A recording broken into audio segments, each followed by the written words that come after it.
Então, dando início com essa aula de encerramento da disciplina Morfossintaxe 2, da especialização em língua portuguesa, do Instituto de Letras da UERJ. Nós temos aqui hoje o presente, nada mais, nada menos que José Carlos Azeredo, autor da Gramática UAS, professor de língua portuguesa da casa, né, aposentado. Foi meu professor, foi minha banca de mestrado, minha banca de doutorado. Então, eu só tenho a agradecer pela presença, pela gentileza de aceitar esse convite e por vir aqui conversar um pouquinho com a gente hoje sobre correlação. Muito obrigada. Muito bem. Bom, claro, né, minha primeira palavra também de agradecimento a Thaís pela oportunidade de estar aqui com vocês. Eu aceitei imediatamente. Eu tenho dito isso. Eu me aposentei em outubro de 2021. Está fazendo 4 anos. Não, 3 anos. 22, 23, 24. Exatamente 3 anos que eu me aposentei da UERJ. Mas... Opa, tudo bem? Mas a gente tem sempre, né, uma espécie de vício. E há profissões que são viciosas, né? E o magistério é uma delas. Então, de vez em quando eu não tenho a quem falar, eu falo sozinho, dando aula para mim mesmo. Para não esquecer, né? Então, é isso aí. Então, é uma alegria estar aqui com vocês. Mas eu fiquei muito preocupado quando Thaís me sugeriu que eu falasse sobre o tema da correlação, né? E por que eu fiquei preocupado? Eu acho que qualquer um fica preocupado, né, diante de um tema como esse, porque ele é um tema que é objeto de muita polêmica na nossa tradição descritiva. E ele é ainda mais polêmico exatamente no Brasil. Por quê? Porque no Brasil há pelo menos 2 autores, né, 2 gramáticos, 2 grandes nomes da gramaticografia brasileira, que se...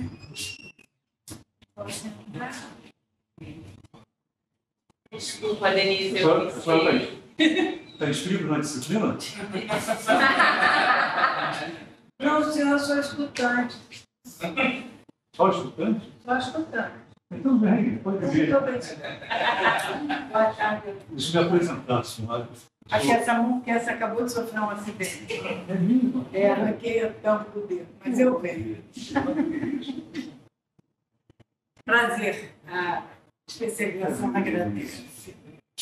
Matar saudade. Muito bem. Então, como eu dizia para vocês, na gramaticografia brasileira, há 2 nomes que são, né, nomes muito importantes, nomes da primeira linha, que se empenharam em consagrar, em conferir, né, à correlação o status de um processo sintático distinto da subordinação e da coordenação. Quer dizer, isso é no caso especificamente do Brasil, porque em Portugal essa questão não existe.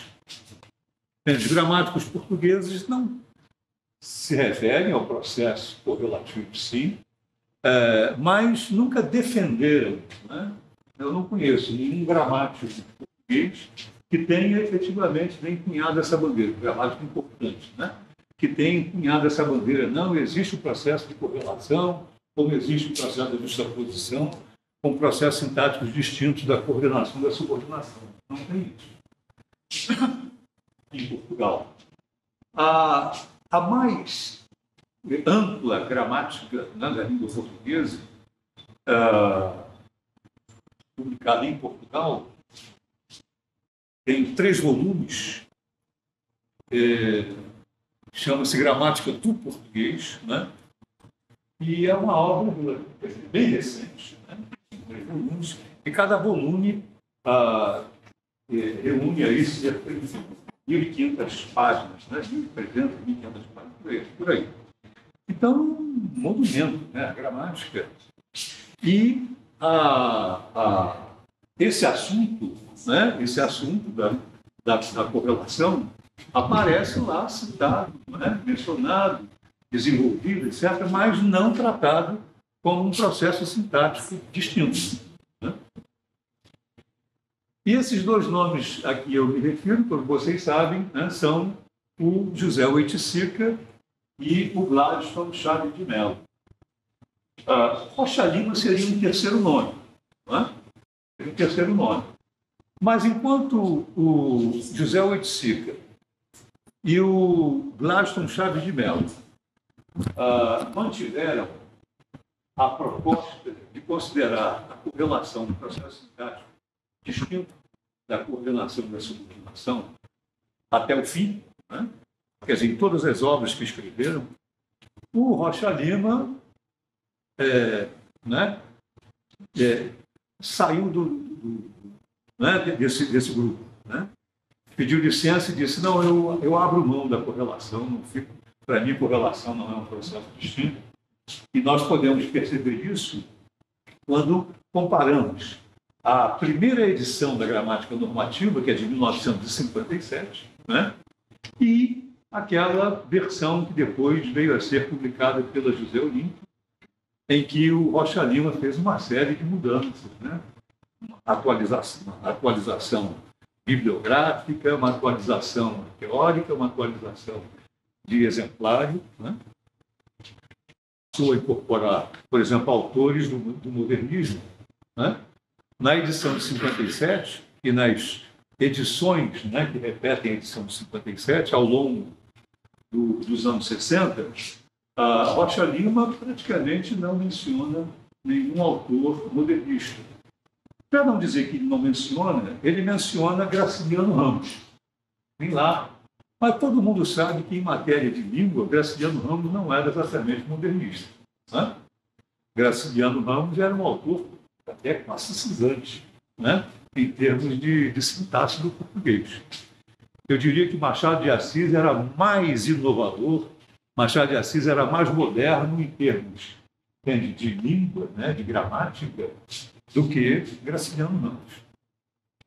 A gente não encontra uma única vez, né, em texto de Graciliano Ramos. Eu estou dizendo isso uma única vez, até parece até que eu fiz esse levantamento, não fiz, né, mas a gente vai abrindo assim ao acaso, né, páginas da obra de Graciliano Ramos e a gente não encontra uma única construção que não esteja, né, abonada, que não esteja defendida, que não esteja incorporada a esse cânone gramatical classicizante. Né? Não encontra isso. Vocês podem ver, colocação de pronomes. Examine a colocação de pronomes de Graciliano. Ele segue rigorosamente as regras normativas mais tradicionalistas. Não tem nada de colocar pronome no início de frase, né? Não tem nada de colocar pronome solto entre dois verbos, nada disso. Né? Ele coloca o hífen sempre para aprender nas locuções verbais, né? Para aprender o pronome ao verbo auxiliar ou então ao verbo principal, né? Quando é um infinitivo, quando é um gerúndio, etc. Então é assim, Graciliano é assim. Mas nem por isso Graciliano Ramos deixou de ser, né? Deixou de merecer o título de um dos maiores nomes da literatura brasileira do século XX. Né?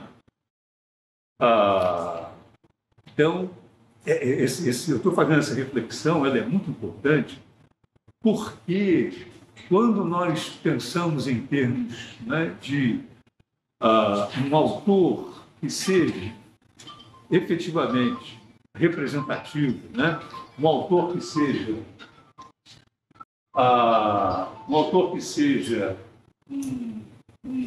né, alguém que renovou efetivamente, deu uma contribuição nova para a literatura brasileira, Graciliano Ramos será, com toda certeza, esse autor. Né? Então, nós não podemos estabelecer uma relação, portanto, entre o conceito, né, lusitanizante, né, o europeizante de correção gramatical, que Graciliano seguiu à risca, né, e a ideia de um autor ultrapassado. Graciliano não é absolutamente um autor ultrapassado, pelo contrário, né, ele é um autor extremamente moderno. Extremamente moderno. Bom, você viu meu plano de aula? Você viu? Daqui é o plano de aula, eu acho que vocês não acreditam. Né? Muito bem, né? Então, essa primeira parte do meu plano de aula eu já cumpri, né? Falei do Oiticica, do Chaves de Mello, do Bocha, né? Mas é só para dar uma notícia. Agora, o outro ponto que eu gostaria de chamar a atenção está relacionado ainda a esse, né? Dos autores que aderiram à ideia, né? De um processo sintático distinto, né? Para a correlação, e os que não aderiram, claro, né? Os outros gramáticos em geral, né? Falando só dos gramáticos que são excluentes, né? Como Celso Cunha, Valinho Teixeira, e o grande nome, né? Da renovação dos estudos linguísticos no Brasil, que é Joaquim Matoso Câmara Júnior, né? Matoso Câmara também fala da correlação, cita a correlação, comenta, mas não defende a tese de que a correlação é distinta da subordinação e da coordenação. E eu posso antecipar, adiantar para vocês que eu também não trato a correlação como um processo sintático distinto da coordenação e da subordinação. Isso não significa uma depreciação da correlação, absolutamente. Muito pelo contrário. Eu diria até que é muito pelo contrário. Né? Por quê? Eu entendo, e aí é mais ou menos esse o pensamento do Matoso Câmara, né? Que o que nós chamamos de correlação, especialmente quando nos referimos às construções intensivas da comparação e da expressão da consequência, nós estamos diante de um procedimento que tem muito mais relevância retórica do que gramatical. Entende? É muito relevante do ponto de vista retórico. A relevância retórica, a importância que tem esse processo, do ponto de vista retórico e do ponto de vista discursivo, não é? Essa relevância é muito maior do que o que a gente poderia chamar o seu aspecto gramatical. Eu vou entrar em detalhes sobre isso, né? Não estou dizendo isso assim só de passagem, não. Eu vou detalhar essa questão. Bom, então é só para a gente ter, né, um referencial comum. O que na obra de Oiticica, por exemplo, nós encontramos como processo da correlação, na obra de Oiticica. Eu trouxe aqui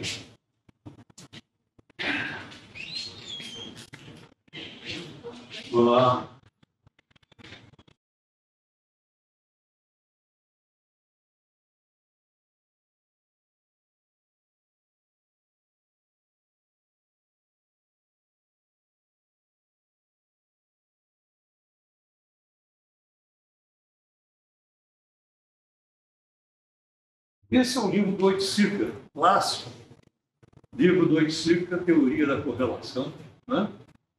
Que ficou conhecido, né, como trabalho em que ele lança essa questão. Um livrinho, né, pequenininho, ele está tadinho, está tão esbagaçado, coitado, né? Mas é assim mesmo.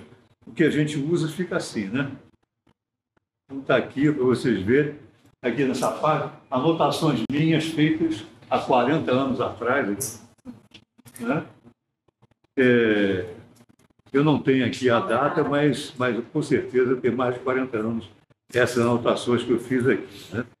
Essa edição é de 1962, é a segunda edição dessa teoria da correlação do Oiticica. Eu, inclusive, corrigi uma coisa aqui, tá vendo? Aqui, ó. Você falou aqui, ó, essa seta assim é porque eles erraram a posição dos esquemas. Então, esse negócio já está corrigido aqui, né? Os esquemas estão em posição invertida, né? Esse esquema se refere a isso aqui e esse esquema se refere a isso aqui. Aí eu coloquei essas duas setas aqui porque houve esse engano, né?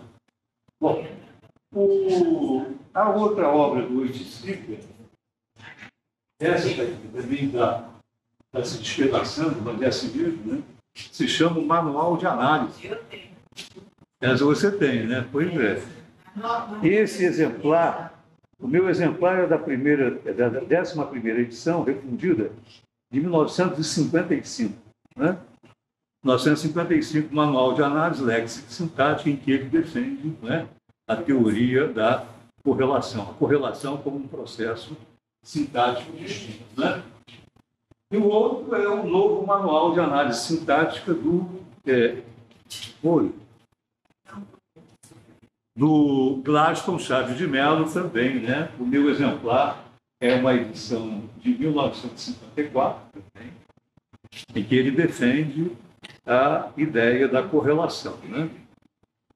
E ele vai até um pouco mais longe do que o Oiticica, porque ele trata a correlação também em estruturas de adição, né? Estruturas aditivas, enquanto que o Oiticica fica só com as comparativas e as consecutivas, né? Então é isso. Bom, outras referências aqui são este volume de estudos de filologia linguística,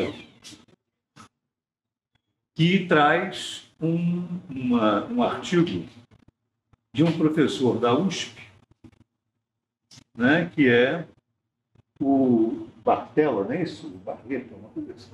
Deixa eu ver aqui o nome. Esse texto, a correlação em português de Clóvis Moraes. O segundo nome dele é isso aqui, deixa eu ver. Estou trazendo esse material porque, claro, vocês certamente podem se interessar, né? Exatamente. É Clóvis Barleta de Moraes, que era professor da Unesp, né? Bom, esse trabalho do Barleta é interessante porque ele não defende propriamente que a correlação é um processo sintático distinto. Ele não defende isso. O que ele faz é tão só um apanhado das posições de Oiticica e de Gladstone Chaves de Mello, apresenta um exemplar bem mais minucioso, né, bem mais variado, bem minucioso, e, né, diz, olha, está aqui, ó, o material é esse, né, Em nenhum momento, né, ele desenvolve argumentos a favor, né, de uma consideração da correlação como um processo sintático distinto. Bom, é sempre bom deixar isso bem claro, né? Ao passo que, né, tanto Gladstone como o Oiticica defendem a tese de que a correlação constitui um processo sintático distinto.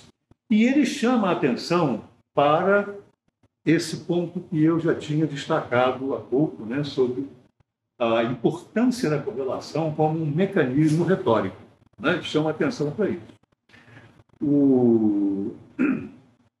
Agora, ele faz uma observação que eu acho muito interessante, que é a seguinte: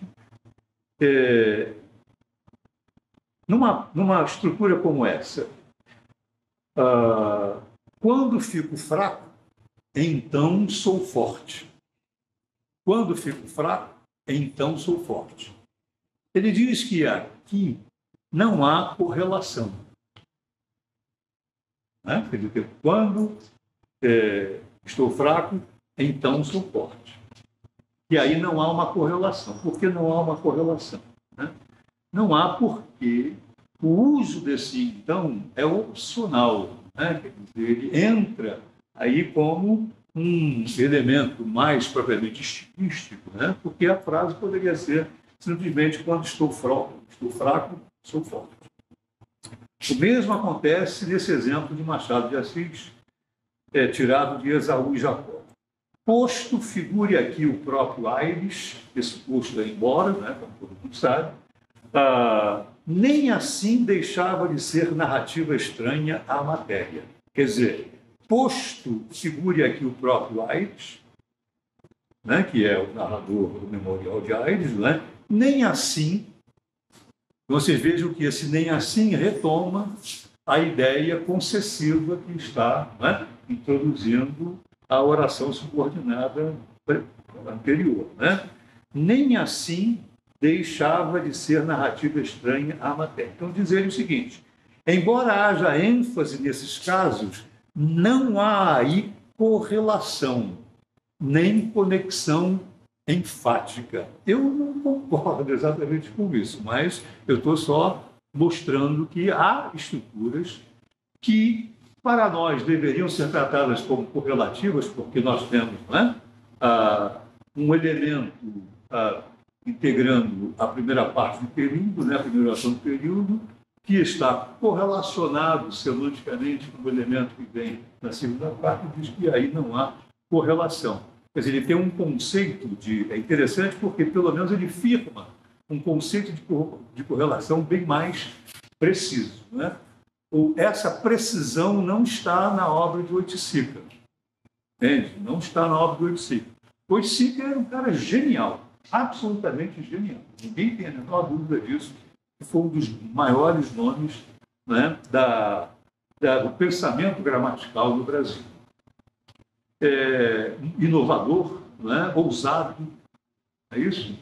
E independente. Né? Então, tudo isso é muito importante que a gente considere isso. Né? Mas ele lançou a questão. Né? Ele lançou a questão, agora vocês desenvolvam aí, vão em frente, né? Aprofundem, e ele lançou a questão que é o que está nesse livrinho, a teoria da correlação. Aí depois vamos tendo, né, autores como esse, né, o Clóvis de Moraes, Barleta de Moraes, que então faz essa ampla apresentação. Então ele se refere às expressões correlativas aditivas. O Oiticica não tinha tratado disso. Né? Então você tem estruturas como não só, mas também, né, que é aditiva porque está unindo uma informação à outra. Né? E as variantes, né? Não só, como também, não só, se não também, né? Normalmente com um também de permeio, né? Como a gente sabe. Depois, então, ele passa a ter as estruturas como assim, como, né? Assim, homens como mulheres, todos podem salvar almas. Tem um exemplo de Vieira. Assim, homens como mulheres. Então, assim, né? E mulheres, né? Quer dizer, o assim como todos podem salvar almas. Né? Nós temos uma correlação dos termos constituintes de um sujeito composto. Né? Um sujeito composto. E também de um lado e de outro. Né? Essa estrutura também não está no Oiticica. Né? Por um lado, por outro. De um lado, de outro. Também aqui ele trata isso como um mecanismo correlativo. Né? Um mecanismo correlativo também aditivo, né? Porque está servindo para unir, para somar. Né? Ou ainda expressões como em parte, né? Também tem o mesmo papel. Né? O exemplo é o seguinte, as palavras caíam-lhe trêmulas e a voz saía desferida, em parte porque ele forcejava em a abafar, a fim de que o não ouvissem. Em parte porque a comoção lhe comprimia a garganta. É um outro exemplo de Machado. Aliás, eu acho que não há autor na literatura brasileira que tenha se servido tanto dos processos correlativos como Machado de Assis. Não é? Daqui a pouco eu vou dizer uma coisinha rápida a respeito disso. Né? Por que Machado de Assis se serviu tão extensivamente, tão intensivamente, entende? Tão amplamente do processo correlativo? Isso é muito interessante é um traço do estilo de Machado de Assis. Né? Me lembrem que eu tenho que falar sobre isso também. Bom, senão eu acabo esquecendo. E tem, né, o já, não só como também, não só como ainda, etc, etc, etc. E é um exemplar bastante extenso que o Barleta apresenta. Né? Depois, ele vai tratar, né, das expressões correlativas alternativas. Então, tratou das aditivas e agora das alternativas. Né? Aí vem ora, já, quer, tudo todos nós conhecemos. Né? Então, por exemplo, pode ligar orações causais, seja porque sente necessidade de expansão, seja porque a música suaviza a dor, a criatura triste acha no canto um supremo consolo. Então, quer dizer, nós temos duas orações causais, que são porque sente necessidade de expansão, porque a música suaviza a dor. E essas duas orações subordinadas causais estão, né, unidas, estão relacionadas correlativamente, né, por meio de conectivos alternativos, seja. Né? Vocês já estão vendo, né, por aqui o papel retórico desse procedimento. Né? Porque era possível construir o período coordenando aditivamente, né, as duas orações causais, dizendo assim: a criatura triste acha no canto um supremo consolo, porque sente necessidade de expressão, de expansão, e porque a música suaviza a dor. Podia ser assim. Né? Ou, ainda, como sente necessidade de expansão, né? E a música suaviza a dor, a criatura triste acha no canto um supremo consolo. Podia ser assim. Não é isso? Duas orações causais, iniciando o período por meio do pomo, ou então, né, depois da oração principal, iniciadas por quê, e ligadas por um simples e aditivo. Só que isso perderia, né, o caráter, digamos assim, de realce, né, o caráter de destaque. Essas expressões, essas causas não teriam ganho, né, ou ganhado o destaque, o realce, né, que ganham quando ele coloca seja e seja. Porque isso obriga o enunciador a dar uma pausa maior. Né? Obriga o enunciador a dar uma pausa maior. Ao colocar um seja, o sujeito percebe que vem outro seja lá na frente. Né? Aí ele vai ficar prestando atenção no primeiro, porque precisa que aquilo tenha coerência, né? As duas coisas. Mas os dois estão sendo postos em destaque, em realce, e isso é feito especialmente, né, pelo processo da velocidade da enunciação. Né? Quer dizer, há uma pausa maior entre uma parte, né, da alternativa e a outra parte. Bom, depois ele vai passar para o que ele chama amplamente de outras expressões correlativas. Aí vai entrar a comparação, né? As estruturas com comparação, mas não apenas com comparação, né? Mas também não tanto, né, e quanto, senão e ao menos, e assim por diante. Então, é só para lembrar. E aí vocês vejam que o ensaio termina com isso aqui, né? Com a mera enumeração de todos esses casos aí. Mas é muito importante porque ele traz uma variedade muito mais rica, né, de procedimentos correlativos. E, por fim, eu queria citar, como não poderia deixar de ser, Denise não me perdoaria, né, citar o ensaio fundamental de nosso colega André Crimvalente, né, neste volume, né, Língua, Linguística e Literatura, que é o volume que reúne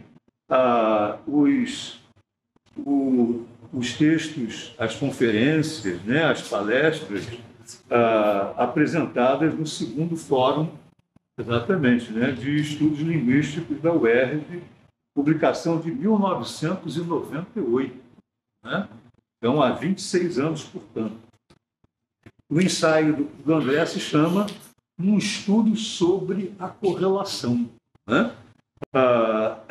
Em Oiticica e outros autores. Esse, sim, ele é um ensaio mais crítico, né? Ele é um ensaio que há não só uma reflexão teórica, defendendo, né, o processo da correlação como um processo sintático diferente da coordenação e da subordinação, mas chamando a atenção exatamente para a relevância da abordagem da correlação numa perspectiva de ensino da língua, né? Quer dizer, com um aporte pedagógico também, né? E o André Valente sempre teve essa preocupação, como a gente sabe, né? E é um estudo minucioso de reflexão profunda, né, detalhada, sobre esses processos. E uma coisa importante, né, que é esse dado, né, quer dizer, como é que essa reflexão é importante para o trabalho, a reflexão do professor de língua, né? Não é meramente reconhecer e classificar os processos, né? É, sobretudo, chamar a atenção para a funcionalidade discursiva, né? Para a importância da escolha daquela estrutura, né? Em função dos objetivos comunicativos, né? E é em função disso que eu queria exatamente dar uma palavra muito rápida, até porque isso não estava no meu plano de aula, né? Sobre o Machado, né? O Machado é assim. Mas, veja só, quem é essa figura, né, que nós todos reverenciamos, né, o autor de Dom Casmurro, de Quincas Borba, né, de Memórias Póstumas, e autor, né, de 2 centenas, né, pouco mais de 2 centenas de contos. Alguns, né, que são referências obrigatórias de todos nós, como A Igreja do Diabo, Noite de Almirante, né, o Alienista, né, como é que é o da Missa do Galo, né? Tantos, né? A Cartomante, né? A Noite de Almirante, que é um ponto extraordinário, né? E o que nós temos, né, em Machado de Assis que particulariza o estilo de Machado de Assis? Um dos aspectos que particulariza o estilo de Machado de Assis, né, que é exatamente esse uso um tanto abusivo, mas muito consciente, né, dos processos correlativos no texto de Machado de Assis. Interessante que eu tivesse trazido algum para a gente exemplificar, né? Mas eu vou falar muito por alto, e eu acredito que vocês vão concordar comigo. Todos nós sabemos que o Machado é um extraordinário contador de história. Mas as histórias que o Machado conta são histórias banalíssimas. Isso é que é curioso, né? Qual é a história de Missa do Galo? Praticamente não tem história, né? É um conto, né, de um jovenzinho com uma mulher que está abandonada, né, pelo marido, exatamente na noite da virada do ano e tal, né? Estão ali conversando e não acontece absolutamente nada, a não ser um clima que se cria, né, naquela sala, né, só isso. Se nós pegarmos um conto como Noite de Almirante, aí já existe uma historinha, mas a historinha é banal. Né? Quer dizer, um marinheiro, ele vai viajar, tinha uma namorada, né? Um era apaixonado pelo outro, etc. Vai ao embarque dele, tá? Tem aquelas coisas, lágrimas, né? As promessas de fidelidade, aquela coisa toda, né? Tudo bem. Até que um dia ele volta, né? Todo mundo volta. Ele volta e traz uns presentes, né? Traz uns brincos e vai diretamente à casa, né? Onde ela morava com não sei se era uma madrinha, né? Uma tia, uma coisa assim. Procura por ela e ela diz: olha, o nome dela? Genoveva? Talvez seja Genoveva. Não está aqui, não. Não é aí onde ela está. Está lá para o lado da não sei de onde, né? Da Gamboa. Sabe? Aí disse: mas fazendo o quê? Não, ela agora já está em outra. Né? Já arranjou aí um namorado e foi à luta. Né? Mas e as promessas que nós nos fizemos, como é que fica a história? E ele vai ao encontro dela e, no caminho, ele vai planejando, né, uma grande vingança. Planeja uma grande vingança. Né? Há uma passagem em que diz assim: a faca de bordo rutilou ensanguentada. Eu me lembro dessa frase. Vamos lá, vocês podem verificar no ponto. A faca de bordo rutilou ensanguentada. Isso é uma imagem romântica da vingança.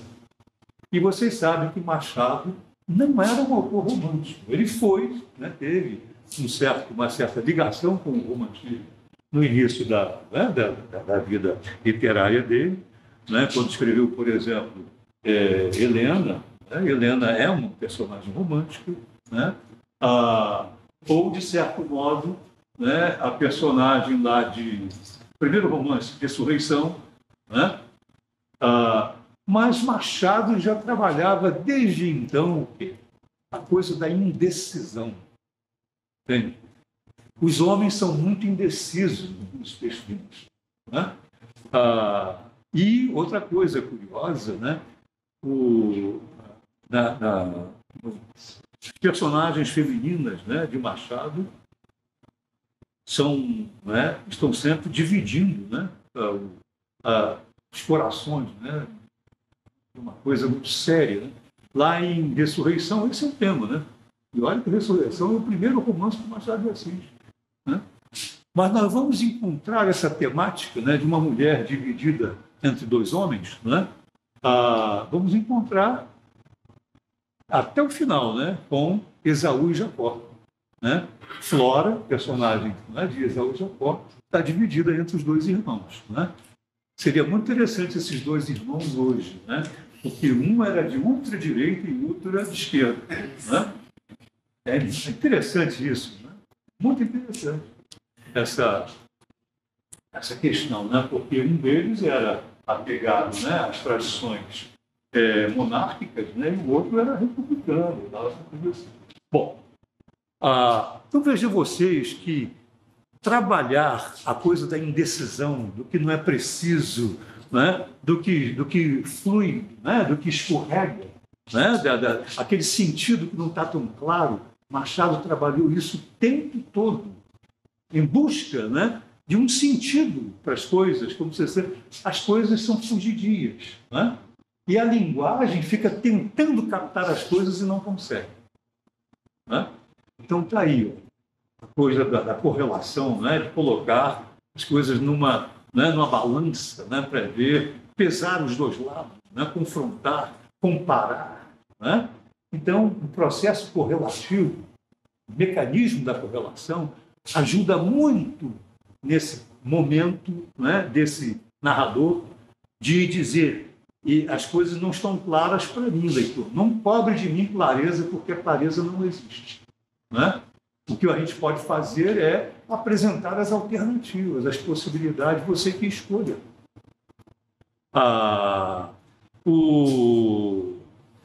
Há uma passagem de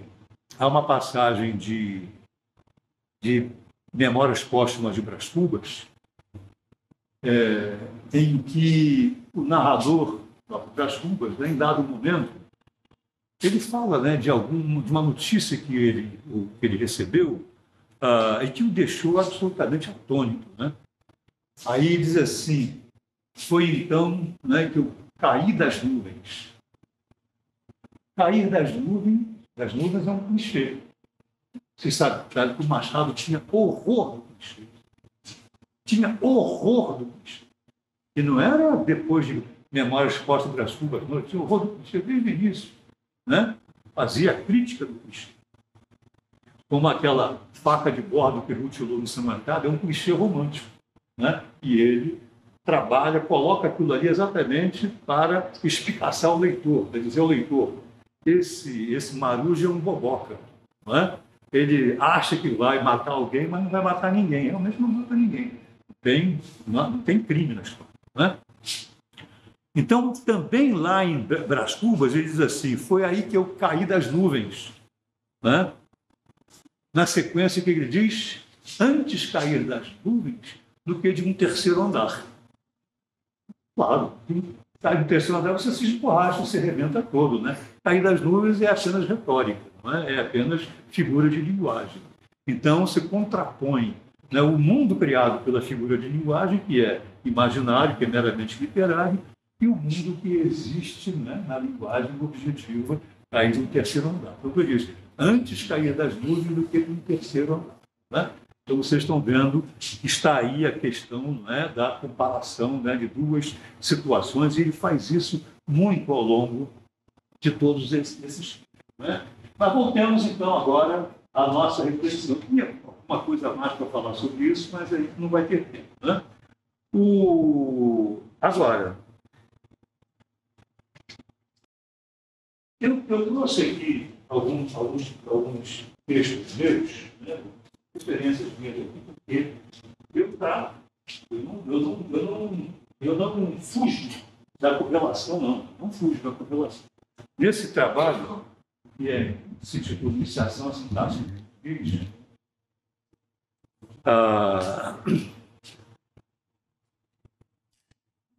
eu trato da correlação, por isso, e dou ao tema da correlação um título muito amplo. Né? E isso não é nem ideia minha, eu tirei isso de outros lugares, né, onde eu li, que chamei de as construções intensivas. Né? As construções intensivas.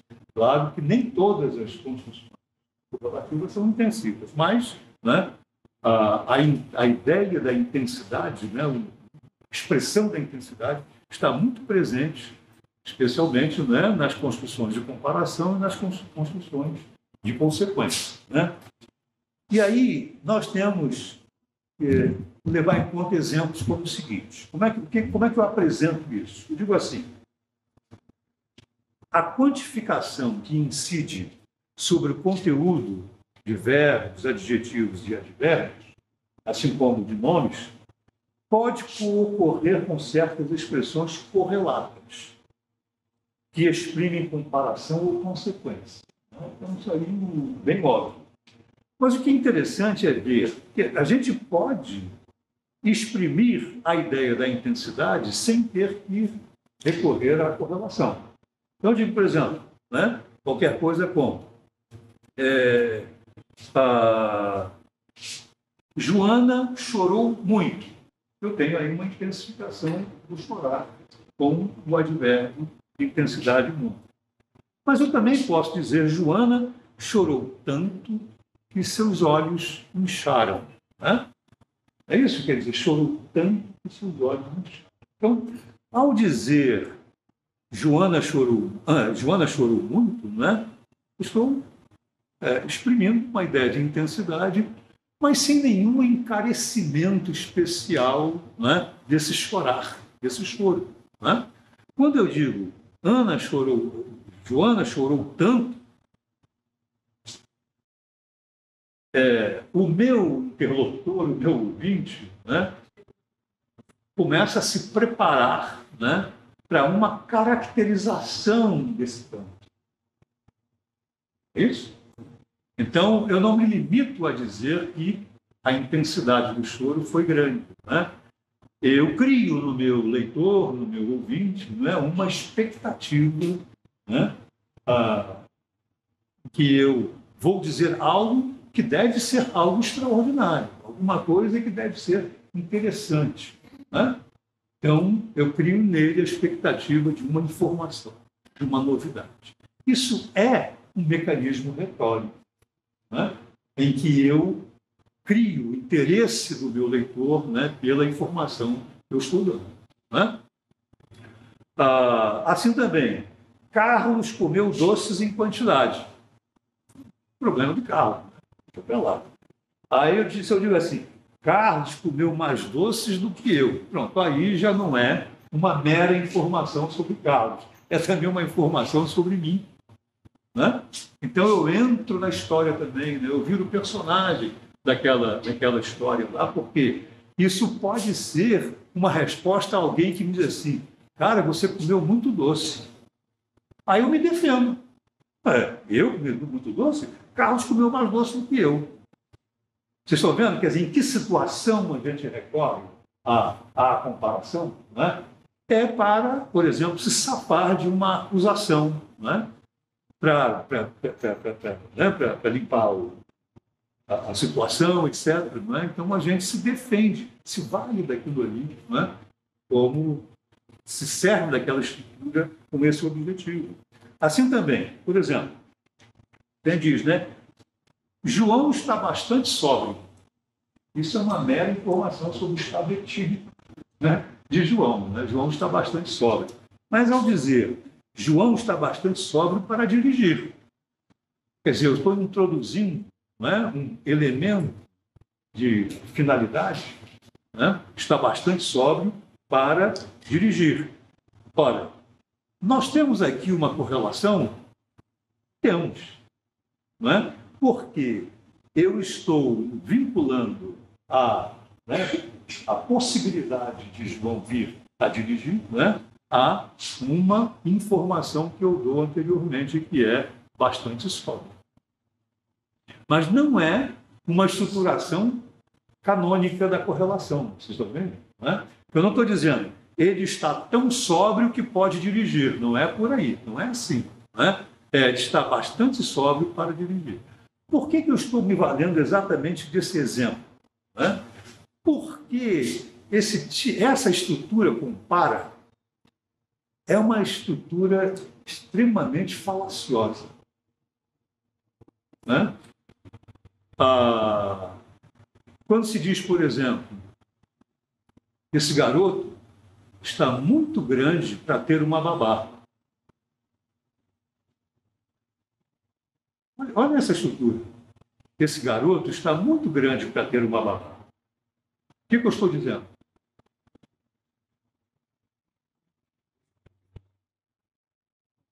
Estou condenando. Isso não é uma condenação? Qual é a conclusão disso aí? O que eu quero dizer? Esse garoto não precisa de babá. Então, esse para não é finalidade. Esse para não é uma finalidade. Né? Como também, quando eu digo João está bastante sóbrio para dirigir, isso é uma permissão. Mas se eu digo esse garoto está muito grande para ter uma babá, é uma interdição. Olha que coisa curiosa. A mesma construção serve para permitir ou para interditar. A mesma construção serve para as duas coisas. Né? E nós usamos com frequência tanto uma como outra. Né? Assim, aí, esse garoto é muito grande para ter uma babá. Né? Argumentativamente falando, né? Olha como é que é isso. Né? Eu estou dizendo, né? É o que eu estou dizendo. Ele já tem idade para andar sozinho, já tem idade para tomar, né, decisões sozinho. Ele não precisa, né, que ninguém fique aparicando nada disso. Né? Esse menino está muito grande para ter uma babá. Ou seja, esse menino está muito grande. Ele não precisa de uma babá. Né? Vocês vejam que agora a estrutura é conclusiva. Ela é conclusiva. Ela não é nem consecutiva e tampouco muito menos final. Ela é conclusiva. Então, nós temos uma oração reduzida de infinitivo, introduzida pela preposição para, que não é nem final, nem consecutiva, e sim conclusiva. Não é conclusiva? Quero trocar essa ideia com vocês. Né? Esse garoto é muito grande para ter uma babá. A minha conclusão é que ele não precisa de babá. É claro que a minha... As estruturas conclusivas são todas elas estruturas argumentativas, não é isso? A gente só usa, portanto, um logo para defender um ponto de vista. Então, nós estamos aqui diante de uma oração subordinada, reduzida de infinitivo, conclusiva. Conclusiva. Não é nem consecutiva, nem final. Né? Porque a conclusão, a finalidade e a consequência são, né, variáveis de uma noção mais ampla que se chama efeito. O efeito. Né? O efeito. Então, o efeito pode se manifestar como consequência, o efeito pode se manifestar como finalidade, o efeito pode se manifestar como conclusão. E essa diferença é uma diferença que se dá, né, em termos do uso retórico da linguagem. O que eu quero fazer? Se eu quero exprimir uma finalidade, eu me coloco como alguém que tem o controle sobre o efeito. O que é uma finalidade? Uma finalidade é um efeito controlado e está, não é, sob o controle de alguém. Ou o controle do sujeito da frase ou o controle do enunciador. Isso é o que a gente chama de finalidade. A consequência é o que foge ao controle. Não está na alçada. Né? O enunciador não monitora o efeito. Né? Na finalidade, o enunciador monitora o efeito, né? Ou então o sujeito da frase monitora o efeito. Na consequência, o enunciador, ninguém monitora o efeito. Né? E na conclusão, o que nós temos? Né? Na conclusão, nós temos um procedimento, né, em que o enunciador finge para o interlocutor, né, que ele não está querendo ser autoritário, ele está querendo ser lógico. Na conclusão, o que passa é a ideia de que o meu raciocínio é um raciocínio lógico. Né? Eu não tenho o controle, eu não monitoro. Né? Eu me valho do processo do raciocínio. Né? Então, é assim que eu envolvo o meu interlocutor, né? Por meio da argumentação. E, por fim, esse exemplo. Ele fala excessivamente devagar. E ele fala tão devagar que me dá sono. Não é? Está vendo? Quer dizer, ele fala excessivamente devagar. Então, a gente deixa para o interlocutor, não é, tirar a conclusão que quiser daquilo que eu estou declarando.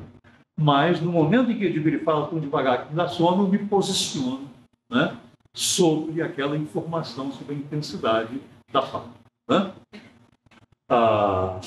Muito bem. Então, isso é para mostrar que, quando a gente aborda, já estou trabalhando propriamente no plano, né, do ensino da língua. Né?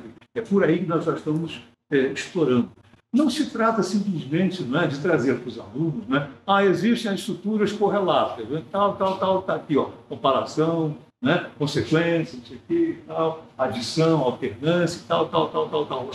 A gente tem que trabalhar, né, a comparar as possibilidades de expressão, né, comparar as construções, para ver o que a gente está dizendo com cada uma dessas construções que a gente está escolhendo. Né? E a questão passa exatamente por aí.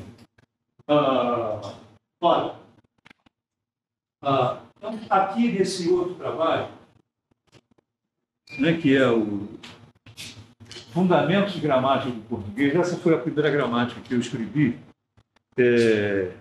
Essa gramática tem uma história, né? Ela foi escrita a pedido daquela editora, que eu acho que nem existe mais, a Ediouro, né? A Ediouro. Isso foi no final dos anos 90, né? Portanto, já há cerca de 30 anos. A Ediouro me pediu para escrever uma gramática, aí eu escrevi, comecei a escrever, aquela coisa toda. E lá um dia apresentei, né,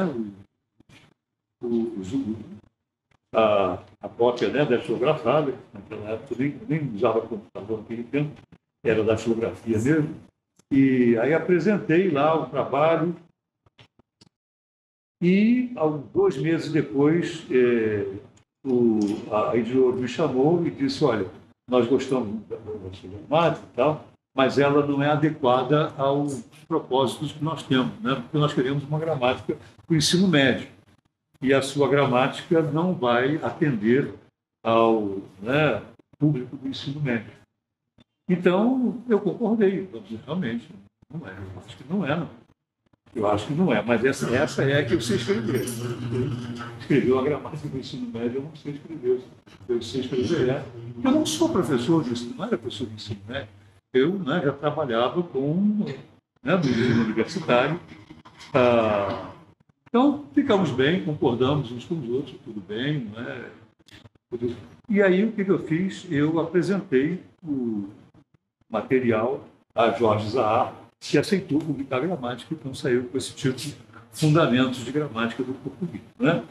Então, mas isso para mostrar para vocês que aqui eu me refiro efetivamente ao meu plano de aula. Ainda bem que é pequenininho, né? Então eu não tenho muito problema. Né? Isso. Então aqui eu digo isso, né? Olha aí. Digo assim, a união sintática de 2 sintagmas ou de 2 orações pode ainda, esse ainda porque eu tinha falado da coordenação e da subordinação, né? Pode ainda ser expressa por um par de palavras ou locuções que separadamente assinalam cada um dos termos conectados. É o que se passa com a construção tanto eu quanto ele, né? Que a gente junta, né? Une os pronomes, né? Por exemplo, na função do sujeito, comparada a eu e ele. Trata-se da correlação, processo usual na linguagem da argumentação, utilizado para dar idêntico realce às unidades conectadas. A maior parte das palavras gramaticais que a realizam é emprestada de outras classes. Esse aqui é o dado que eu gostaria de enfatizar aqui. Que as unidades, né, essas palavras que são envolvidas, né, como elementos conectores, digamos assim, né, de estruturas correlatas, são emprestadas de outras classes. É o seja, né? É o quer, né? É o tanto, quanto. É isso? Podem ser advérbios, podem ser pronomes indefinidos, podem ser verbos, né? A maior parte das palavras gramaticais que a realizam é emprestada de outras classes, como os advérbios tanto e quanto, mais e também. A correlação é um expediente retórico, de rendimento enfático no discurso, e não um processo sintático distinto da coordenação e da subordinação. Essa é a minha posição, entende? Essa é a minha posição, mas eu não questiono, eu não, entende, entro em conflito com quem defende a ideia de que a correlação é um processo sintático distinto. Por quê? Porque há argumentos a favor das 2 posições, né? Eu dou mais importância ao fato de que, na correlação, que a gente chama de correlação, há uma heterogeneidade de situações. Entende? As situações são muito heterogêneas. Por quê?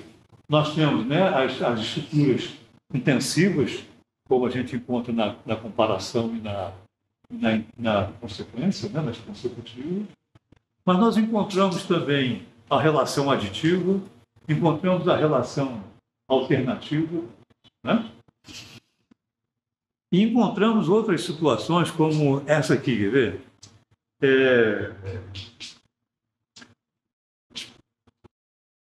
Alguém diz assim, molhe as plantas, molhe a plantinha todos os dias, ou ela vai morrer. Olha essa estrutura. Molhe a plantinha todo dia, ou ela vai morrer.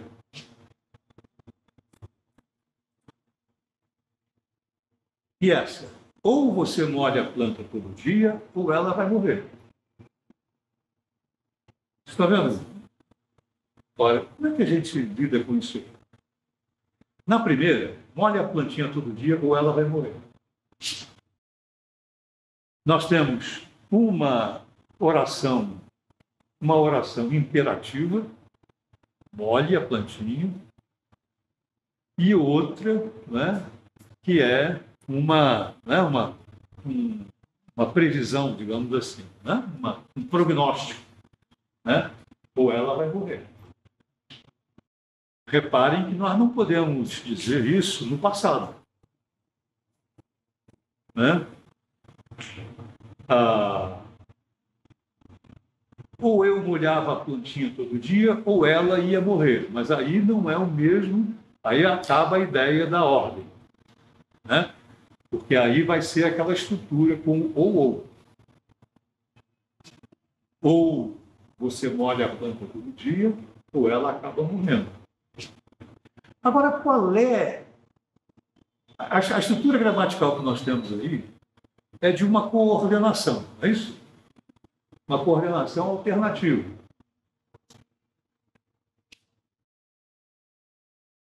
No caso de ou você molha a planta todo dia ou ela vai morrer, nós temos duas orações, elas nem são declarativas, né? Ou você molha a planta todo dia, isso não é uma declaração. Isso já é uma ordem. Só que é uma ordem expressa com o verbo no indicativo, no modo indicativo. Porque quando eu digo molhe a planta, eu já tenho um verbo subjuntivo com um nítido valor imperativo, né? Como é que eu posso coordenar uma frase imperativa com uma outra frase que é de um prognóstico? Vocês estão vendo como é que é? Isso aí é complicado da gente olhar. Mas por quê? Porque nós estamos diante de uma estrutura que está a serviço de um propósito retórico. Não é isso? Isso é um alerta. Eu estou alertando alguém com essa construção, né? Eu estou pedindo ao outro que tenha algum tipo de precaução. E o sentido que nós temos aí é o de uma condição. E uma condição que vai receber um não. Se você não molhar a planta todo dia, ela morre. Se você não molhar a planta todo dia, ela morre. Só que se você não molhar a planta todo dia, ela vai morrer, é uma estrutura típica de subordinação. Uma oração principal, ela vai morrer, e uma oração subordinada adverbial condicional, sem problema nenhum. Tanto é que eu posso dizer, a plantinha vai morrer se você não molhar ela todo dia. Sem problema nenhum. Mas quando eu me servo do ou, da construção com ou, eu continuo a ter a ideia condicional. Mas mais do que a ideia condicional, o que eu tenho, né, é um ato de fala em que eu, né, procuro prevenir o meu interlocutor por um risco, o risco da morte da plantinha. É isso que nós temos na verdade, né?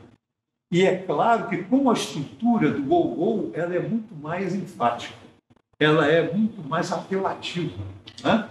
Ela tem, né, um peso de convencimento que a estrutura de subordinação não tem. Por quê? Porque eu mostro ao meu interlocutor alternativas. A escolha é sua. Né? A culpa será sua se você fizer a escolha errada. Vendo? Olha a importância que tem aí o mecanismo correlativo. Tem, tipo, ou, né? Esse mecanismo correlativo que dá um tal destaque às duas coisas, né? Como se dissesse, né? Como se dissesse, olha, essas duas coisas aqui se excluem.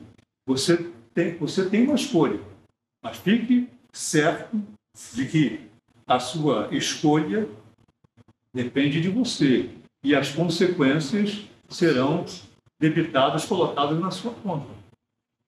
Né?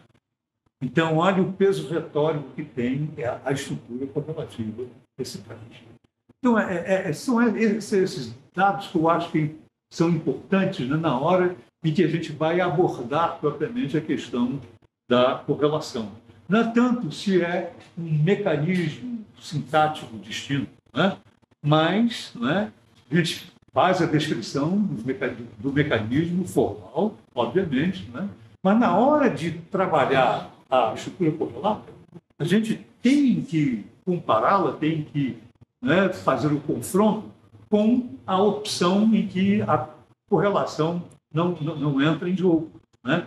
Para ver que numa opção da opção correlativa, a gente tem efeitos de sentido que a gente não tem quando se serve, né, de uma estrutura sem a correlação. Então, eu acho que é por aí. Eu acho que é isso. Eu quero trocar ideias com vocês. Pode, Paulo, professor.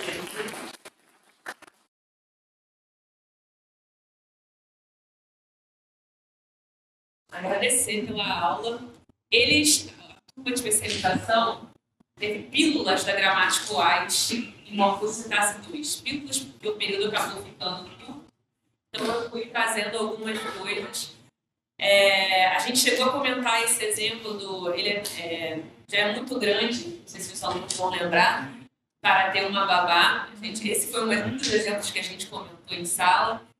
E eu já havia antecipado também que a questão, pelo menos o que eu entendia da sua proposta na gramática, não era tanto fazer uma descrição em que você está preocupado com uma nomenclatura, em categorizar as orações, mas mostrar o funcionamento lógico discursivo. Isso para mim fica bem claro quando você reagrupa, né? Coloca as 4 macro-relações e vai trazendo outras relações ali dentro. Isso. Queria agradecer imensamente, mas vou passar para os alunos que estavam ansiosos para te ouvir, então acredito que tenham algo a dizer. Só um instantinho. Exatamente, no 14º capítulo da gramática, Weiss, né? Vocês veem que eu trato a qualificação e orações modais, né? Quer dizer, como um grupo, segmento à parte, né? Aí eu trato da comparação, que eu chamo de comparação modal, comparação intensiva e comparação assimilativa, né? E a comparação confirmativa, né? Porque eu coloco as orações conformativas, né? Orações conformativas no grande grupo da comparação, né? E quando a gente trabalha as chamadas orações adverbiais, nossa nomenclatura, né, orações adverbiais, tem uma série de vantagens, mas nós sabemos, né, que qualquer dessas classificações, ela envolve problemas. Não existe nenhuma classificação que seja perfeita, né? Ela sempre envolve uma série de problemas. Quando a gente vê, existe uma grande semelhança entre as temporais, as condicionais, né? As causais. Isso. A ideia, vocês vejam, por exemplo, a ideia de causa. A ideia de causa atravessa a língua, né? De uma maneira que atordoa a gente. Porque a gente tem orações temporais causais, né? A gente tem orações comparativas causais, ou seja, em que a causa é um sentido subsidiário. Não é o sentido evidente, né? marcado pela própria conjunção, mas é um sentido subsidiário. Né? Porque, diz assim, quando começa a trovejar, né, a gente fica logo sem luz. Não é isso? A gente tem essa experiência. Né? Começou a trovejar, relampejar, etc., a luz apaga. Isso é uma relação de causa e efeito.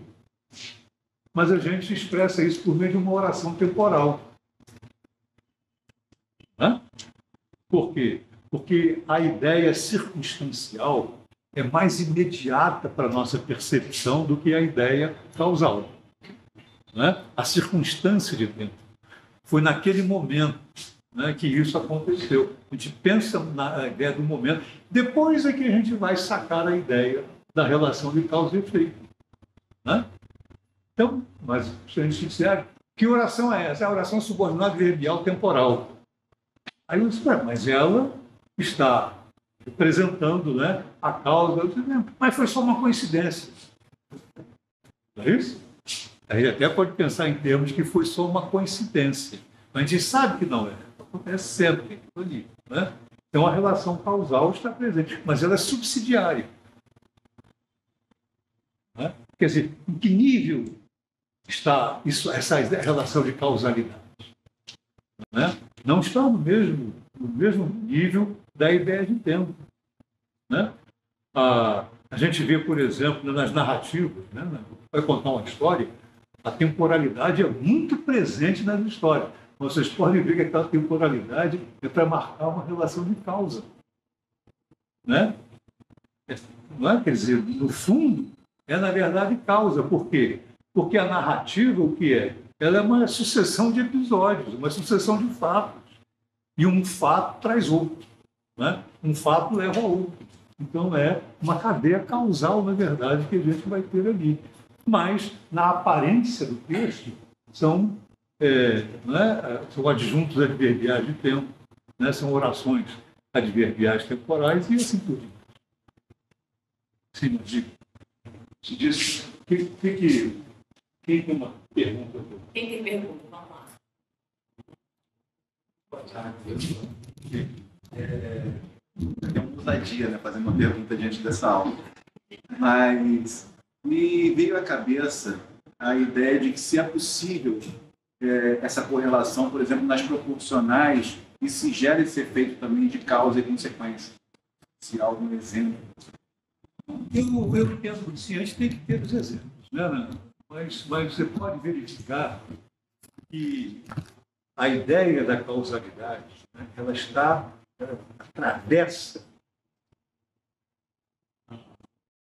um mero E, conjunção aditiva, não que a adição seja uma relação de causa, entende? Mas quando você coloca, né, o cavalo tropeçou e derrubou o jockey. Né? O cavalo tropeçou e derrubou o jockey. O que você tem aí? Qual foi a causa da queda do jockey? O tropeço do cavalo. Mas você fez apenas uma ligação aditiva. Aí a gente vai dizer, a conjunção aditiva é uma conjunção de causa e efeito? Claro que não. Claro que não. O que faz uma conjunção aditiva? Ela apenas une duas coisas que são reais objetivamente. Né? Se você usa um E, é para dizer que aquelas duas informações unidas pelo E são igualmente factuais. Igualmente factuais. Mesmo que seja uma hipótese. Né? Assim, sai do seu lugar e vai ver o que te acontece. Entende? É uma ameaça. Né? Sai do seu lugar e vai ver o que te acontece. Mas você está tratando os dois como fatos. Ainda que num universo hipotético. Mas você está tratando os dois como fatos. Ou seja, você tem ali uma relação de causa e efeito. Né? E você poderia exprimir isso por meio de uma condição. Se você sair do seu lugar, né, as coisas não vão ficar bem para você. Aí você tem uma estruturação de condição e o fato resultante, né? Quer dizer, condicionado por isso aí. Então, é necessário que a gente veja, né, a gente se debruce sobre os fatos. Eu costumo dizer, eu gosto de citar, embora não seja a minha área, né, eu corro um risco muito grande de estar dizendo uma tolice, mas eu gosto de me reportar ao conceito de causalidade segundo Aristóteles, né? Que eu sempre li que Aristóteles formula uma teoria da causalidade que consiste em 4 espécies de causas, né? Que existem 4 espécies de causas dentro da filosofia de Aristóteles. A causa formal, a causa final, a causa eficiente e a causa substancial. Causa substancial, causa formal, causa eficiente e causa final. Essa é a teoria, né, das causas de acordo com Aristóteles. Há uma série de críticas a isso aí, mas como ponto de partida para essa reflexão, eu acho isso fantástico. Aí eu penso no seguinte exemplo, no seguinte caso, né? Um jogo de sinuca. Vamos imaginar, né, tabuleiro da sinuca, né? Um jogador, o taco e a bola. Né? Ó, vamos observar, né, o que é o jogo da sinuca. Aquela bola, né, será acionada na direção de outra bola, né, com o objetivo de levar essa bola tocada, né, para a caçada. E se compararmos a bola da sinuca com a bola de futebol, nós temos coisas muito parecidas, né? Porque lá também no futebol há o jogador que chuta, aciona a bola, né? E o objetivo é que ela ultrapasse a linha de gol. Esse é o objetivo final. Então, a gente está vendo, quer dizer, são duas coisas, são duas situações análogas, né? Análogas. E aí, como é que funcionam as 4 causas? Como é que funcionam as 4 causas? No caso da bola de sinuca, ela é uma bola feita de massa, pesada, né? Com determinada dimensão, né? Dimensões específicas. Ela é feita de um material, né, que faz que ela seja pesada. Isso está relacionado com a substância, né? Com a substância. Enquanto que a bola de futebol é uma bola oca, né?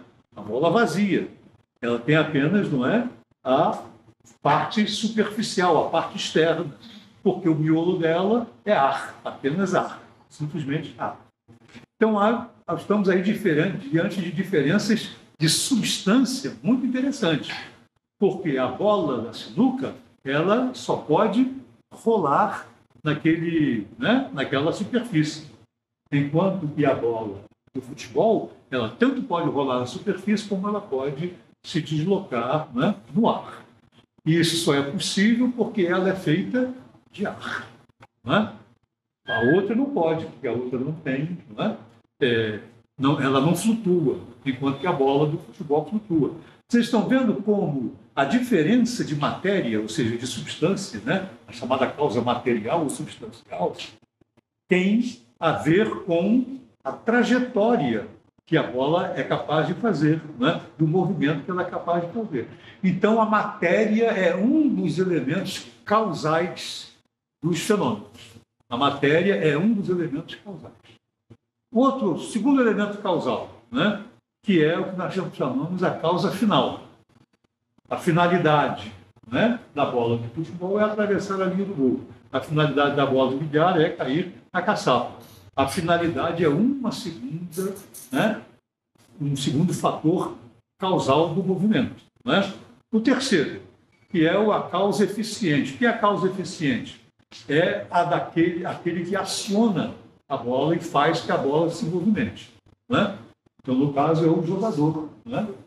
O jogador da sinuca, né? Como tá, e o jogador, né, de futebol, né, com a sua perna, né, e aciona a bola. Essa é a causa eficiente. Essa é a causa eficiente. E, finalmente, a causa formal, que está muito perto da causa material, que é o formato, né?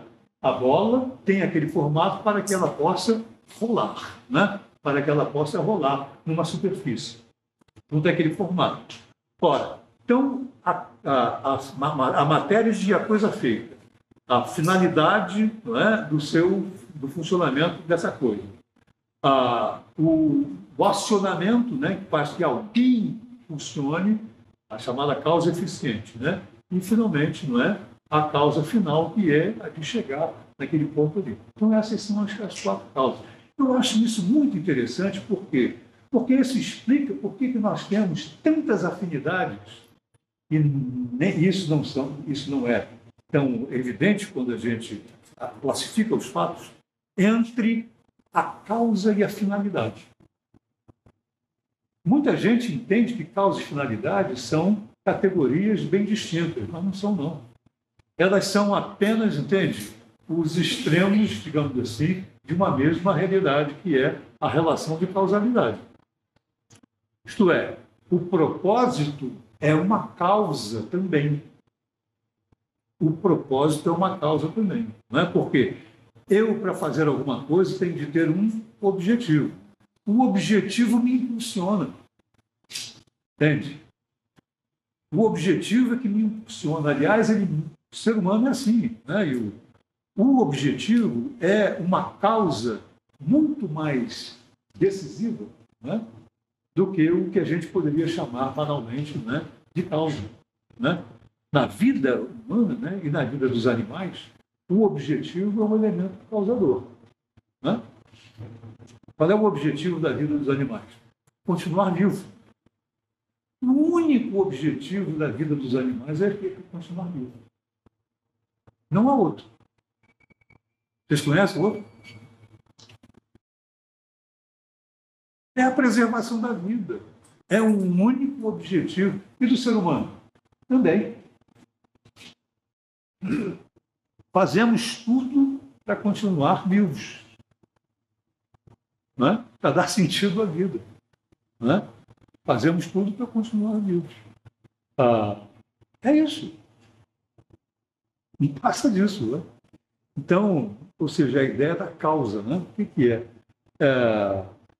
E a causa eficiente, o chamado agente da passiva,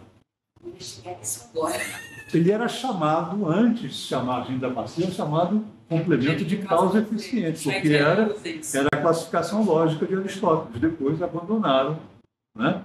Quando a análise sintática deixou de ser análise lógica, né? Abandonaram a classificação de complemento de causa eficiente, porque estava diretamente ligado à teoria aristotélica, né?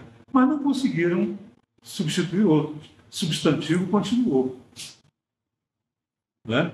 Substantivo continuou, e é um conceito eminentemente lógico. Né? Não tem... Depois tentaram, né, justificar por que substantivo se chama substantivo.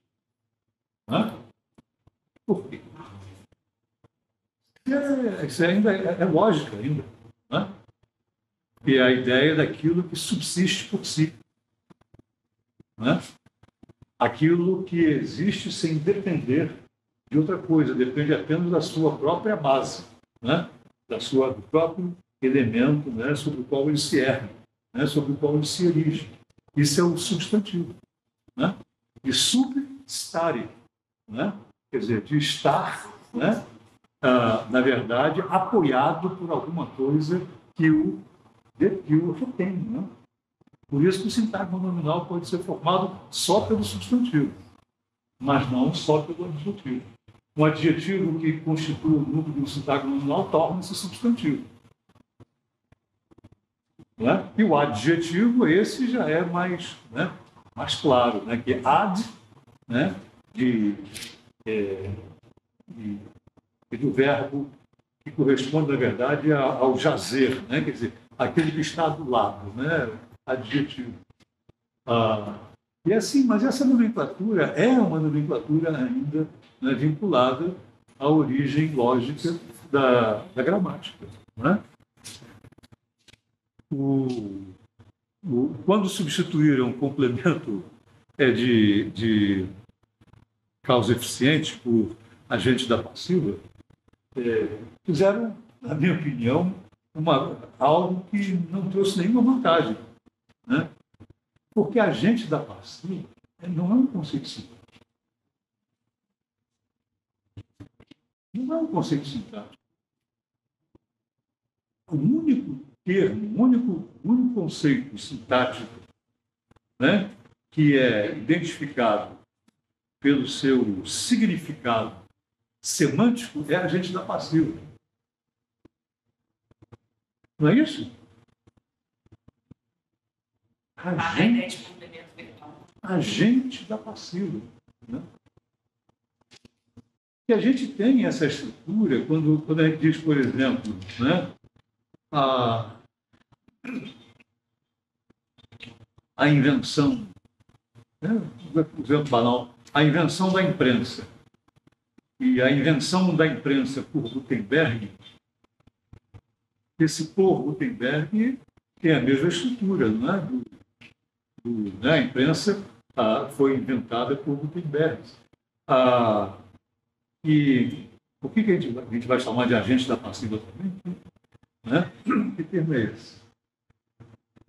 Eu me lembro, né, de um alerta nas escadas rolantes. É proibido, né, o uso da escada rolante por menores desacompanhados, por crianças desacompanhadas. Olha só, é proibido o uso das escadas rolantes por menores desacompanhados. O que é esse por menores desacompanhados? É um agente da passiva?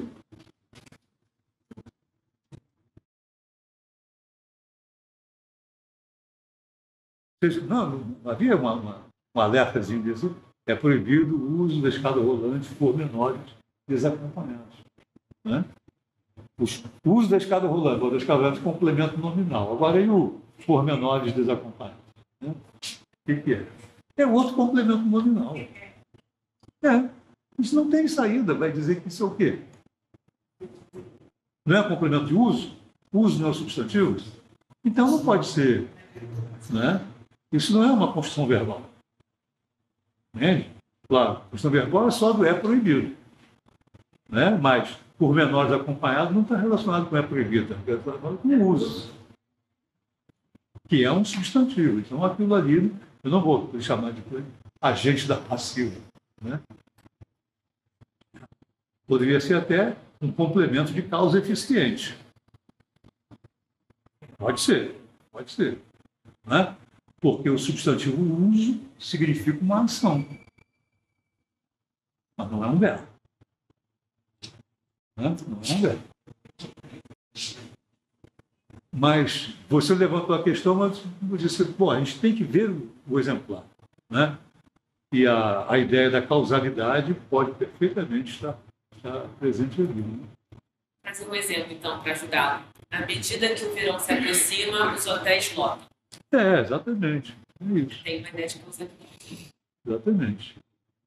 Você tem, né, a proporção, não é isso? A proporção e a ideia de causalidade, né? Seja alguma coisa, né, que vai se desenrolando paralelamente à outra, mas como efeito dessa outra. Né? E é isso. A gente tem que estar, né, antenados, né, a todas essas possibilidades de sentido por esse fato que é muito interessante. Né? Há um trabalho de um analista de discurso, um francês. O primeiro nome dele é Henri, eu não estou conseguindo lembrar do segundo nome. A obra dele tem um título muito grande: Linguagem, uma ferramenta imperfeita. Paul Henri. Paul Henri. É Paul. Paul Henri. É o segundo nome dele. Então, Paul Henri. Né? Se fosse uma ferramenta imperfeita. Né? Linguagem, uma ferramenta imperfeita. Eu acho esse um título fantástico. Não é? Eu acho esse um título fantástico. Por quê? Porque não há nada mais imperfeito do que a linguagem. E, ao mesmo tempo, não há nada mais perfeito do que a linguagem. É um paradoxo. É um paradoxo, né? Não há nada mais perfeito do que a linguagem, não há nada mais imperfeito do que a linguagem. Porque pode dar tudo errado por causa da linguagem e pode dar tudo certo por causa da linguagem.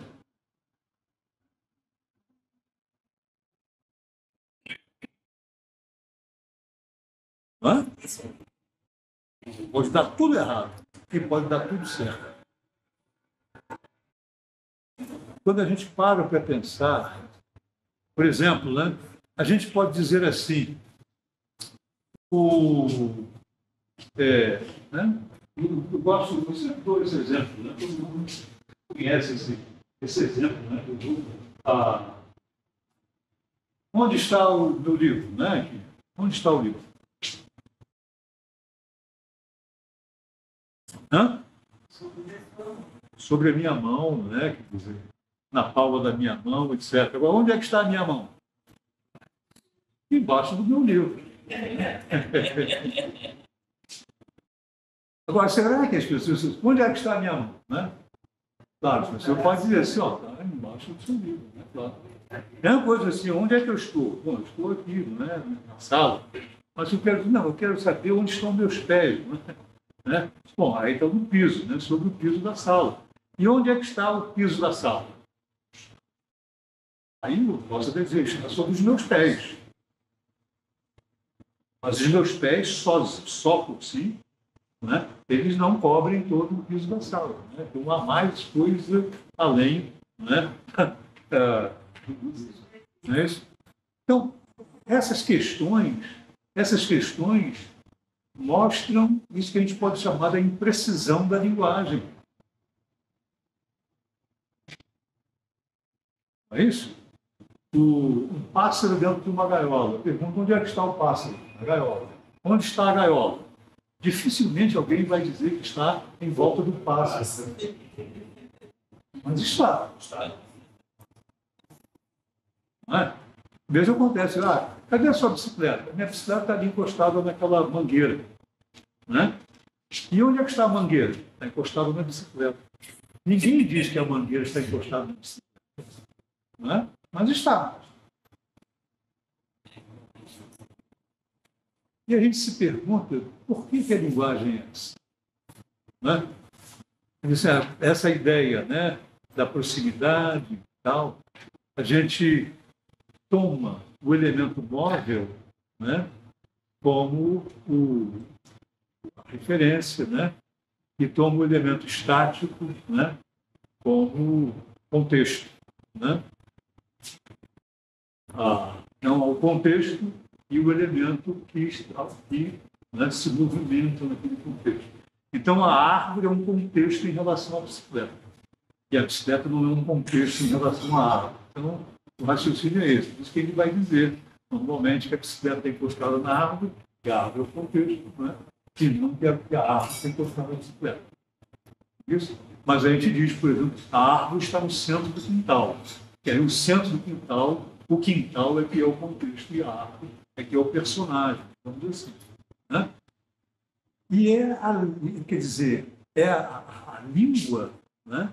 Ela estrutura a nossa percepção do mundo dessa maneira. Ela está aí para estruturar a nossa percepção do mundo dessa maneira. Né? Quando a gente raciocina em termos, por exemplo, né, de tempos do verbo, eu fico intrigado com o nosso pretérito perfeito. Né? Todo mundo, nós sempre aprendemos isso, né? Pretérito perfeito, pretérito imperfeito. O pretérito perfeito expressa, né, o fato concluído, o pretérito imperfeito expressa, né, o fato em curso. Né? Aí perfeito e imperfeito, né? Concluído e não concluído, etc. Sim, isso é verdade, claro que isso é verdade. Né? Mas quando a gente pensa em termos de tempo propriamente falando, né, porque a distinção entre concluído e não concluído é uma distinção aspectual, não é uma distinção de tempo, é uma distinção de aspectos, né? É uma distinção de aspectos. Então, o aspecto, efetivamente, é essa distinção entre concluído e não concluído, né? Mas, em termos de tempo, o que é exatamente o nosso pretérito perfeito? Quando a gente diz, não é, coisas como achou, ganhou. Achou, ganhou. Isso não é passado. Não, isso não é passado. Né? Estou apenas dizendo, não é, que um fato, né, se segue imediatamente ao outro. Achou, ganhou. E isso nem aconteceu, aliás, nunca acontece mesmo. Né? Ninguém ganha porque ninguém acha. Né? A coisa é feita para não achar. Né? Mas por quê? Ele não tem problema. Ou seja, não há nenhum compromisso com o passado aí. A coisa é para o futuro. Quem achar, ganhará. Esse que é o sentido. Né? Mas se disser quem achar, ganhará, a expressão introduz uma hipótese que pode remeter para uma irrealidade. Né? Isso nunca vai acontecer. Ao dizer achou, ganhou, é uma espécie de aposta numa realidade, porque aquilo ali está dando como coisa consumada, coisa concreta. Se a primeira coisa acontecer, a segunda está querendo chegar. Isso, pois é, exatamente. Mas nunca será, né? Assim também, não é aquela pessoa sorria, você está sendo filmado, né? Sorria, você está sendo filmado. A gente sorri, né? Achando que aquilo é um convite, né? Convite muito cordial, né? A um gesto, né? A um gesto simpático e tal. Mas, por quê? Se fosse comporte-se, estamos de olho em você. Aí, imagina, né? Ser da loja, né? Comporte-se, estamos de olho em você. O sujeito já fica indignado. Então, há essas coisas. Né? Quer dizer, a gente tem sempre que lidar, né? Para compreender a linguagem, né? Esse mistério da linguagem, a gente tem que entender a fundo a linguagem. Né? Quando a gente reduz a linguagem a um mero instrumento de comunicação, né? A linguagem fica muito irritada, porque ela sabe que não é só isso. Né? Mero instrumento de comunicação. Ela se vinga, a linguagem se vinga de quem a considera um mero instrumento de comunicação. Né? Ela se vinga direitinho. Não está certo disso. Então é isso. Alguém mais tem alguma coisa? Não. Eu vou passar a palavra para a Denise fazer o encerramento oficial. Nossa coordenadora da especialização. E também porque eu sei, tem pessoal que está aguardando para pedir autógrafo. Então vamos dar oportunidade. Pode guardar. Guarda, porque tem gente que pega livro antigo e guarda também. Né? É verdade. Tem um pessoal terrível que gosta de obra rara. Tem um pessoal que eu vou te falar. Pessoal, eu nem sei quem é. Sei quem é, não. Bom, eu queria, enquanto o José Carlos, o professor José Carlos, guarda seus livrinhos, primeiro eu queria fazer um agradecimento especialíssimo aos alunos da graduação, da especialização de graduação, da graduação que representante aqui. Um agradecimento especialíssimo por vocês terem se mantido na especialização. A nossa especialização ganhou força com esse grupo participativo, um grupo polêmico, não é? E foi muito bom tê-los conosco e espero que vocês divulguem nosso curso para os amigos de vocês, porque nós precisamos fortalecer a especialização de língua portuguesa na UERJ, no Instituto de Letras. E não há ninguém melhor para divulgar o trabalho que é feito aqui do que vocês. Porque nós, professores, fazemos a divulgação, mas vocês são as pessoas que tornam esse curso possível. Então, meu agradecimento a cada um de vocês pela... Eu não vou falar pela persistência de se manter até o final do curso. Eu costumo dizer que são os meus templários. Vamos comigo até o final. E agradecer ao professor Jefferson, que gentilmente, nesse semestre, veio nos socorrer. Nós estávamos precisando de um professor. A gente sabe das 800 mil coisas que essa criatura faz, mas quando ele viu meu desespero, ele disse que ele deu tudo. Então, Jefferson, muito obrigado. Ele pediu para não permanecer, porque agora ele é pós uma opção de lugares. Aí a gente precisa também entender o trabalho de cada um. Charles, eu tenho esperança que na gestão de Cláudia você vai ter um horário para trabalhar conosco, para trabalhar com a especialização. Está com um grupo muito bom, mas a incompatibilidade de horário, porque nosso horário segunda é terça e quarta, os professores trabalham segunda, quarta e sexta, a terça-feira é sempre um drama, e então não consigo botar esse povo para trabalhar. Mas eles fazem muita coisa aqui dentro que dá para vocês aproveitarem. A professora Cláudia, que deverá ser nossa próxima coordenadora.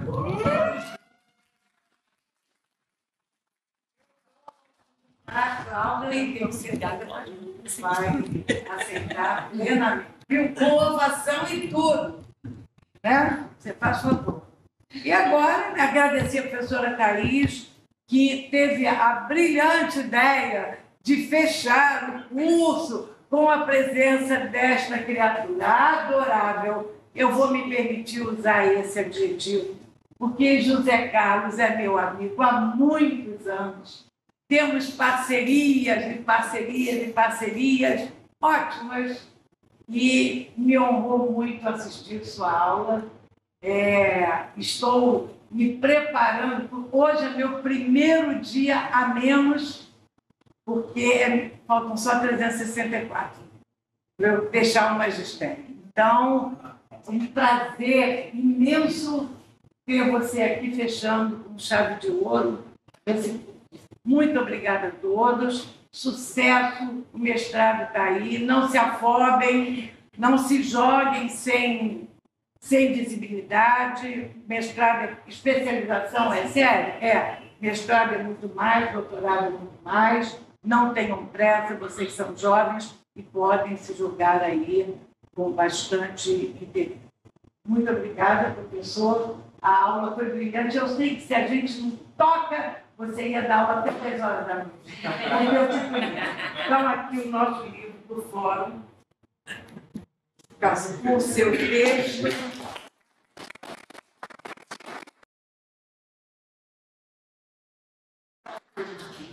Ótimo, obrigada, Thaís. Agora a sessão de autógrafos está liberada, gente. Daqui a pouco chega, Charles.